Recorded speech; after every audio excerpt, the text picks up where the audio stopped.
Parliament has been warned of a imminent catastrophe for the Maori media sector. Its funding agency claiming the government is about to slash the budget for Maori media by 25%. Te Rere has faced a 64% funding cut. Apparently Radio Waiatea, is that how you say it, the largest Māori radio, a whole lot of them have been laid off. The funding has gone from 66 million down to 50 million. So they're still getting 50 million. And in the 2025 budget, Radio New Zealand had its budget cut as well. Now, let me just show you this clip because there's a little bit of a disagreement within the funding, bit of an awkward moment. Have a watch. It was time-stamped, so we knew to a certain degree so this is the head of Maori media. For 26-27, they will no longer have that funding. So we'll go from 66 million to 50. 25% is a lot to lose. 25% less support to the industry, to Māori language. So I would hope that they take what we said to heart and help us with securing that funding. Greg Fleming, a National MP, said that was a very convincing argument. It's incredibly rare for a government backbencher to disagree with a minister. What did you make of that? I loved it. I thought, well, what we're saying today and our continued support of the industry and everything that industry is doing for te reo Māori is important to all. And that's the purpose of Te Māngai Pāho kia mahorahora te reo. Okay, so let's leave it there. So basically you've got a national backbencher who said actually persuasive argument, Māori media should be funded, but then you've got the budget being cut on them. But then again, it's correct to say, well, we are funding Radio New Zealand and we are funding New Zealand on air, so therefore if you don't want funding for Māori media, are you just racist? So Nathan, would you like to respond to that claim? I don't think the government should fund any media. Media is a commodity that people invest in through viewership and paying for subscriptions. I don't see why the government has to pay to keep these guys in business. So it's nothing to do with Māori in my view. I think they should cut funding to all media. I don't think state-funded media should be a thing. It flies directly in the face of what the media should be, which in the fourth estate would be external to the government holding power to account. I think government-funded media is the worst thing that's happened to journalism. I don't think that we should be pandering to tiny minorities. I've noticed that a lot of Māori media now has English captions. For a long time watching Māori media, they were super elitist. They didn't want you to watch what they were talking about. They didn't want you to be able to engage unless you could speak the reo. And now they're realizing that there's no viewership in that. So they're putting English captions on everything. So they've dug their own grave here. Ultimately, I don't think the government should fund them. And in regards to Greg, good on him for standing up for them, but Greg is notorious for being a white savior when it comes to these sorts of issues, so he should probably just relax. Okay. Ashley, what do you reckon? Oh, Nathan's just stolen my thunder. There is no place in the 21st century for government to be funding media in any form other than the mechanism that's used or a similar mechanism that's used to the one that we use for New Zealand on air. So I've got no problem with funding for content to private operators. There is absolutely no place for government funding of Radio New Zealand, the concert station, TVNZ, although in fairness to TVNZ, they do self-sustain on their own work. So either you get but if we're going to have state-owned media for the pretentious snobs that listen to the concert station rather than paying for it themselves, then we should be funding it for multimedia as well. But we shouldn't have it for any of them. It should be gone. There is simply no place for government funding of broadcasting in any form, in my view.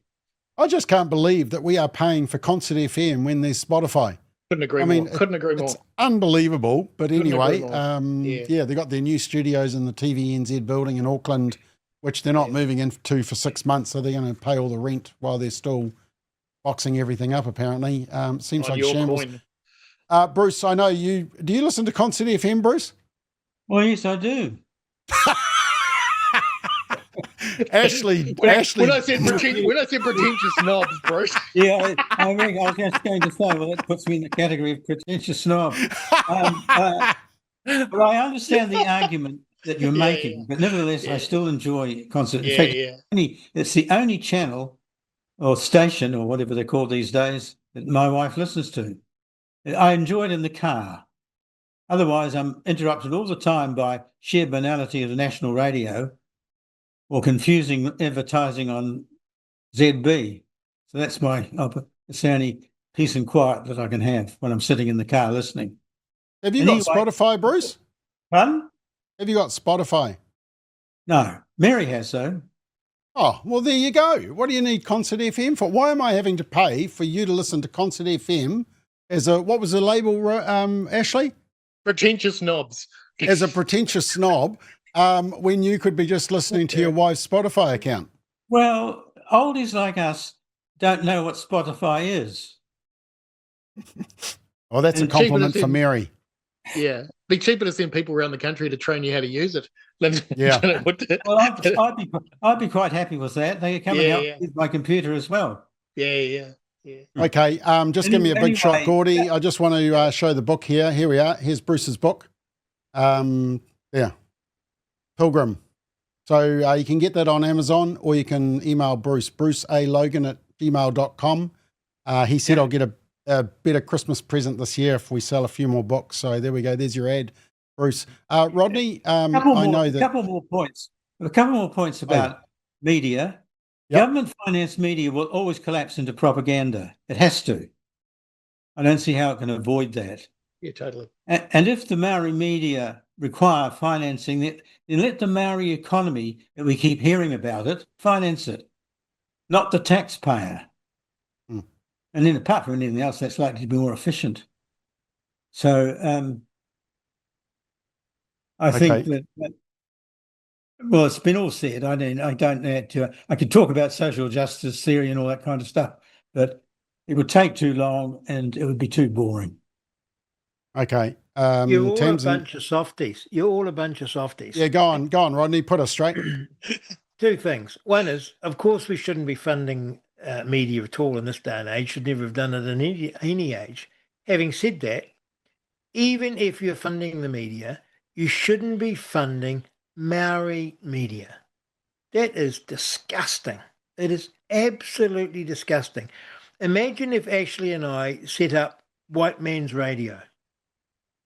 We got White Man's Radio running and we speak in the language that most of the population can't hear. Okay, I'd have no problem with that. But then the government is going to fund White Man's Radio. It's terrible. It gets worse, though, because Radio Waitea, I only found this out, it's basically run by John Tamahiri, the president of the Maori Party, and Willie Jackson, who's a front bench Labour MP. We're funding their jolly propaganda. They get to decide who goes on air. Oh, my goodness. It is totally racist. Now, I can understand funding Maori language. I wouldn't have a problem with that. You could do it on concert radio. You could not concert radio, national radio, and you could fund lessons in te reo. You could have te reo programs. I wouldn't let them cover politics though, because that would become quickly propaganda. No problem funding te reo, but to fund Maori radio and have Maori seats and Maori funding and a Maori party. It's disgusting. We've got to get rid of that. Just out of common decency. Okay, Rodney, I just need to challenge you on part of that. Yeah, you absolutely did. Wonderful. Thank you. I just want to challenge you on the fact that the government also funds the National Pacific Radio Trust, which runs New FM and 531 PI. So we're funding Nathan's stations as well. But I like those ones. They're all right. Yeah. So we're funding Māori, we're funding English, Radio New Zealand, we're funding Pacific, and we're also funding New Zealand on air, which Ashley doesn't mind, which I am absolutely surprised at, Ashley, that you support funding through New Zealand on air. Why? Me too. Because New Zealand on air. You're going soft. It's drama. It's designed for drama. It's designed to take New Zealand content to be able to be shown in other countries around the world. I don't have an issue like with Shortland Street. Well, no, that's not a good example, but there are examples of drama that we do. Give us a good example, Ashley. The Almighty Johnsons a few years ago, stunning television, brilliant stuff, and it made its way to the States. The Flight of the Conchords. There's been some great stuff come out of this country, and I haven't got a problem with that because that stuff wouldn't commercially survive otherwise. So, but yeah, not radio programs and not TV stations. Do we fund Okay. Indian radio and Chinese radio that we have? No, it's funded by those ethnicities themselves, I think.